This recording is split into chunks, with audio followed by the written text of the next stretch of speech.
नमस्कार साथियों, होलकर परिवार में आप सभी का स्वागत है। आप सब लोग कैसे हैं?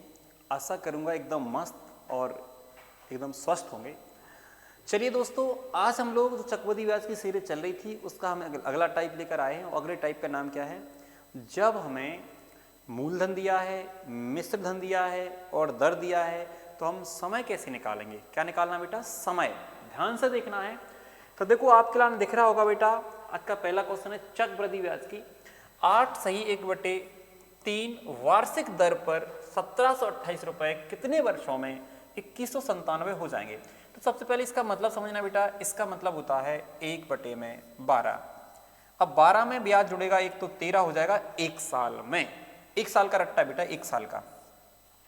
फिर ये देखेंगे कि सर हमारा मूलधन कितना है? 1728 मिश्र धन 2197। पहला हमारा तरीका है सर, अगर जी एक साल में ऐसा हो रहा है तो इधर क्या है बताओ? ये इसका जस्ट क्या है? घन है बेटा। मतलब इसकी अगर पावर हम 3 लगाएंगे तो ये चीज निकल आएगी। ठीक, अगर हम इसकी पावर लगाएंगे ये वाली चीज निकलेगी। तो अपन जितनी घात बने वही हमारा समय आएगा। इस बात का आप अच्छे से ध्यान रखें। ठीक, इसको हम दूसरे तरीके से भी निकाल सकते हैं। और दूसरा तरीका आपका क्या रहेगा बेटा कि जैसे हमारा 1728 क्या है? मूलधन है। और यहाँ पर ब्याज की गणना देखेंगे तो आप जी कह सकते हैं सर ब्याज आएगा हमारा 17 में से 8 जाएगा, यहाँ पे 9 बचेगा और 9 में से 3 जाएगा 6 बचेगा और यहाँ से 469 आएगा। तो हम ब्याज निकालेंगे पहले इसका 1/12 तो बेटा 144 आएगा। ध्यान रखें अच्छे से। दूसरे वर्ष का निकालेंगे 144, यहाँ पे आएगा आपका 12। इन दोनों को जोड़ेंगे तो क्या इसके बराबर आएगा? आप कहोगे सर नहीं आएगा। फिर हम 3 साल का निकालेंगे, फिर आप जी कहोगे सर इसका 144 आएगा, एक 12 आएगा, इसका भी 12 आएगा, इसका बेटा 1 आएगा। इन सबको यदि ऐड करेंगे तो बेटा इसके बराबर ही आएगा। तो हम कह सकते हैं सर समय हमारा कितना रहेगा? 3 वर्ष रहेगा। इस बात का ध्यान रखें।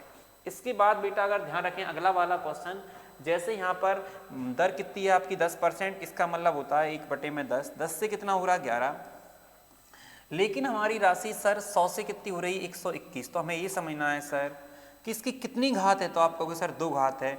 जो हमारी घात बने वही हमारा क्या बेटा? समय रहेगा। मतलब इस क्वेश्चन का जो आंसर रहेगा वो कितना रहेगा? 2 ईयर्स।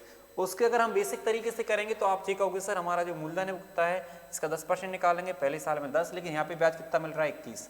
दूसरे साल का निकालेंगे 10 आएगा, इसका 1 आएगा। तो आप कह सकते हैं सर टोटल कितना आ रहा है? 21। तो आप 2 वर्ष कह सकते हैं बड़े आराम से। इसके बाद बेटा अगर अगला क्वेश्चन देखेंगे, अगला क्वेश्चन हमारा ये है, बहुत अच्छा क्वेश्चन है। आप कहोगे सर दर 10%, 10 से कितना हो रहा है? 11। हमें सर घात ही देखनी है और कुछ नहीं करना है। यहाँ पे हमारा मूलधन बेटा कितना है? 10,000 है। देखो 10,000 है ना। और मिश्रण कितना है? 13,310 है बेटा। तो सबसे पहले काम करने ये कटना चाहिए हमारा, जो कट रहा है वो चीज़ काट देंगे।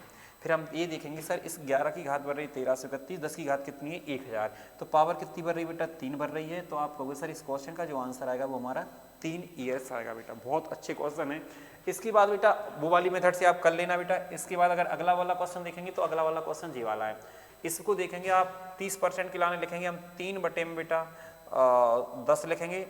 3/10, 10 से कितना हो जाएगा? 13। अब आप ही बताओ मुझे, मूलधन यहाँ कितना दे रहे हैं? 10,000।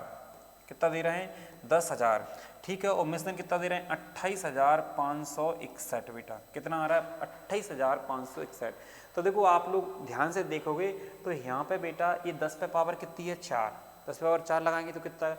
और यहाँ पे बेटा अगर 13 पे पावर अगर हम 4 लगाएंगे तो हमारा जी आएगा 28,561। क्योंकि बेटा 13 का देखो स्क्वायर कितना होता है बेटा? 13 का स्क्वायर होता है आपका 169। और 169 का अगर वर्ग करेंगे तो 9 में 81 आ रहा है। मतलब कितना आ रहा है बेटा? 1 आ रहा है। तो लास्ट में भी 1 मिल रहा है। इसका मतलब बेटा 13 पे पावर 4 है। तो आप इस क्वेश्चन का आंसर बड़े आराम से दे सकते हैं। आंसर क्या है बेटा? सी है। ठीक है ना। इस तरीके से करना आप प्लान है शॉर्टकट मेथड। इसके लिए 10% का मतलब यहाँ कितना आ रहा है बेटा? 1/10 हो जाएगा। 10 से कितना हो जाएगा? 11 बेटा। यहाँ पे आप जी कहोगे सर मूलधन हमारा 1000 है और मिश्रण 1331 है। कुछ कट तो नहीं रहा है। पावर डायरेक्ट आपको दिख रही है सर 3 साल है। इसका मतलब इस क्वेश्चन का आंसर कितना है? 3 ईयर्स है। ठीक है ना। तो आप लोग बेटा इसके बाद अगला क्वेश्चन अगर देखोगे, अगला नहीं है बेटा, इतने ही क्वेश्चन थे। बात आपको बेटा समझ में आई होगी। अगर वीडियो आपको अच्छा लगा हो तो वीडियो को शेयर कर देना, वीडियो को लाइक कर देना। मिलते हैं नेक्स्ट वीडियो में, तब तक के लिए जय हिंद। सभी के लिए दिल से भारत माता की जय।